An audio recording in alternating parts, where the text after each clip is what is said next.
What's going on, YouTube? Welcome back to another video. We are about to do a tutorial actually for the first time. I'm definitely excited just because I fly a little different from your average person. I didn't know that, but I don't use any mouse inputs. I do have a mouse or a mouse and keyboard camera set up for this video, so it's going to be pretty interesting. I'm definitely excited, man, to just hop right into it. I do want to say thank you to everyone who has been supporting my channel recently, subscribing, commenting, helping me grow my actual community. You can actually see the swivel on the chain cannon on the Apache going left and right.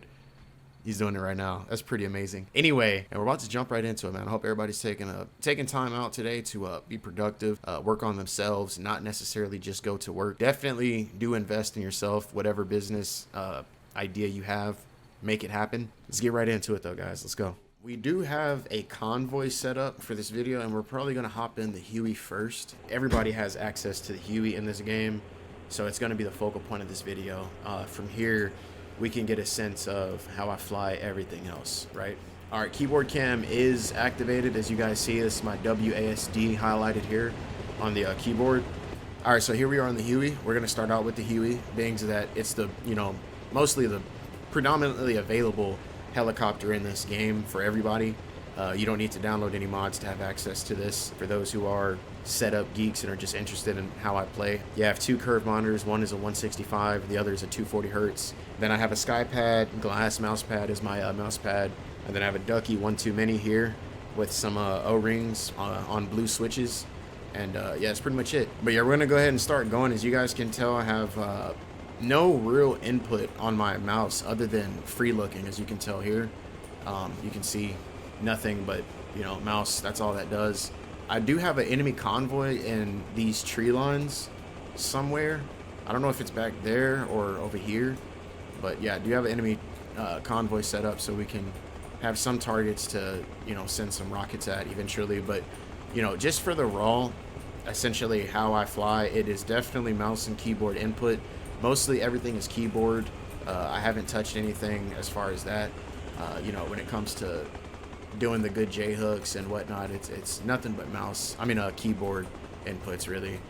Like I said, this is nothing but for looking over here on the mouse. One thing I do want to say is that when you first start on this game, I didn't play Arma 3. I know a lot of guys come from flying the little birds on the COD servers over there. I'm very new to that, as a matter of fact, but I am aware of it. I don't know how that game feels for those who come from Arma 3, but I do know that this game is a little bit more, I feel like there's a lot more that you have to be mindful of in here, right? Doing certain things like a barrel roll, it's pretty easy. It's a lot of negative input as well as positive with the collective, obviously. Mostly, it's negative input. I think a lot of people don't realize how important the negative inputs are. You do a lot of the fancy maneuvers like these J hooks, these tail slides and whatnot, like such as this. Like, this is all negative input, you know what I mean? There's no positive in there. You're not doing any positive collective. And a lot of people, they try to do these J hooks and tail slides, and they're trying to do positive inputs, and you don't actually need any really.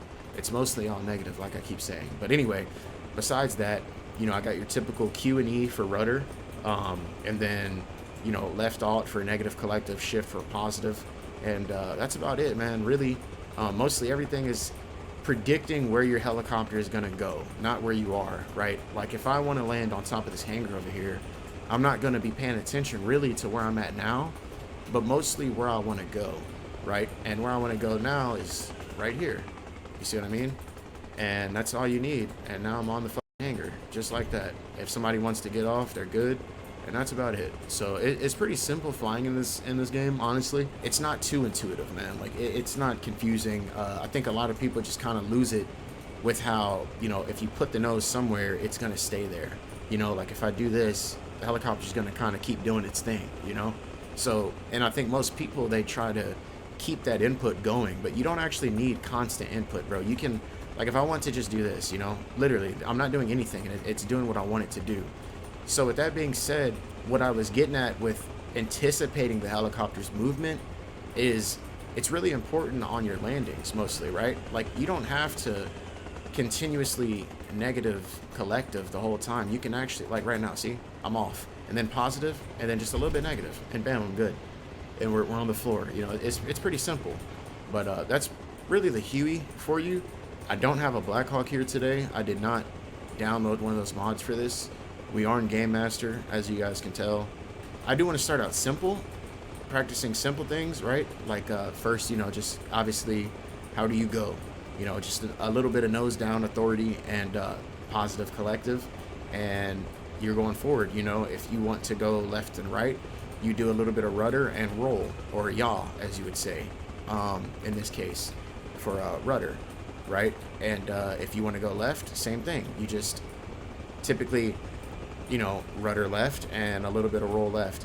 One thing I do want to say is that you don't always need positive response for your throttle.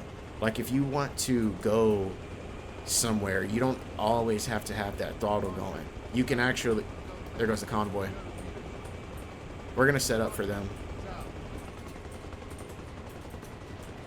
So, but there, that's the Huey, and now we're gonna jump into, let's go ahead and get into the NH-90. This is like a UK naval helicopter. You know, shout out to Arma Pilot, honestly, bro, for kind of carrying the pilot scene in Arma for now. There's not too many guys doing, you know, the things that he's really doing. You know, that dude is pretty insane when it comes to landing. So definitely want to shout out him for sure, because like I said, I seen him, he actually uploaded a video of this thing the other day, and I didn't even know it was in the game. So let's go ahead and see what this thing is about, because I actually, like I said, I've never flown it before, but I am a little bit curious to know what the maneuverability is like. It does sound pretty interesting for sure. This thing is pretty cool. It's pretty nimble. For the size of it, it's pretty nimble.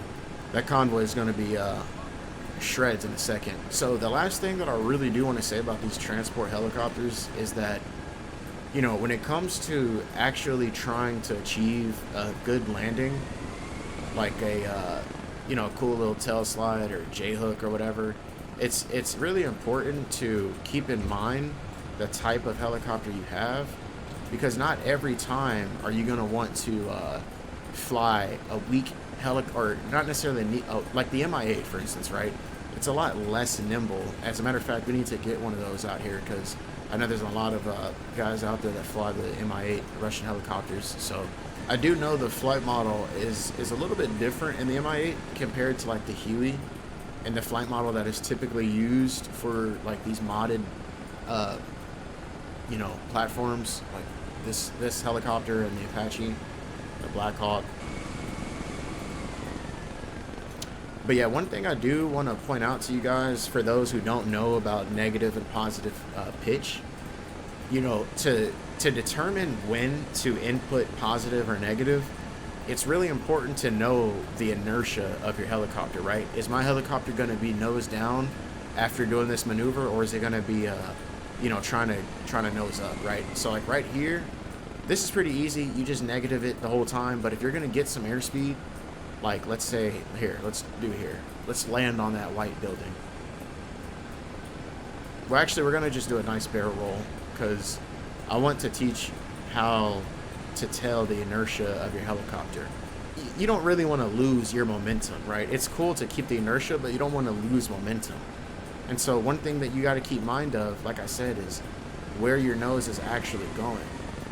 Like for that was a nice barrel roll, and it's mostly negative, and you want to keep that nose typically at the horizon more than anything. You don't want it necessarily too low or too high, because once you do that, this will happen. You start going down too damn much, and I almost crashed right there. See what I mean? So it's just really important, man, to know your inertia. So let's see if we can demonstrate here. Oh, this is kind of bad. I mean, that was fine. Anyway, we're gonna hop out of here and do some attack runs in the Apache, show how we fly in that. Alright, so let's kind of demonstrate how these attack aircraft typically work as far as, like, you know, keeping track on target and knowing how to, again, understand the inertia of these things. I forgot where that convoy is at. I think it's, oh wait, is that it? Yeah, that's okay, that's it. All right. One thing I have noticed about some of these mods is, like, the Black Hawk feels a lot smoother than, say, the default Huey, right? Especially the MI8. All right, so here we are on the Apache, and I do want to go ahead and deal with that convoy, so we're going to do work on those guys. But in the meantime, I do want to express that a lot of these, not even a lot, majority, if not all of them, all of these, the Cobras, the MI8, or yeah, the MI8 attack craft, the MI28 Havocs, the Z11s, they all fly really, like, differently, mostly a little bit. And at least in my opinion, especially the MI8, bro. The MI8 literally has a different flight model. But, you know, the Apache, and I say they fly differently as in, you know, where the rockets impact, where the guns are going to go, the actual, you know, abilities that these aircraft possess. It's all going to be different, right? And I do want to say, depending on what aircraft you're going to be handling, it's totally going to determine the you know, approach that you're going to have on how you treat this aircraft, how you fly it, how armored it's going to be. One thing I have noticed is that the Russian craft are typically more armored for whatever reason. Let's see what we can do here.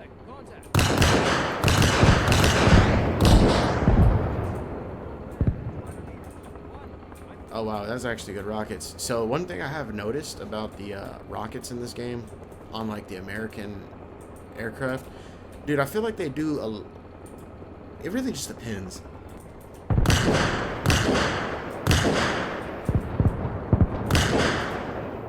Dude, that's him shooting. I just realized that's him shooting Hellfires. That's not even me shooting, that's him. I'm not even shooting, it's literally just him. It's pretty simple to fly in this game, y'all. Don't be too discouraged. Honestly, bro, just sit in Game Master like I'm doing right now. Oh yeah, there we go.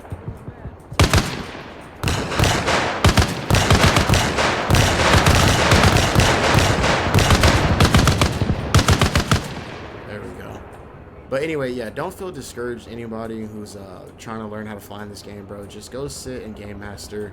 It's not too difficult. Just learn the inertia of your helicopter, bro. That's the biggest thing, I'm telling you. Once you learn where these things are going to go and how they fly, bro, you will be 100% fine.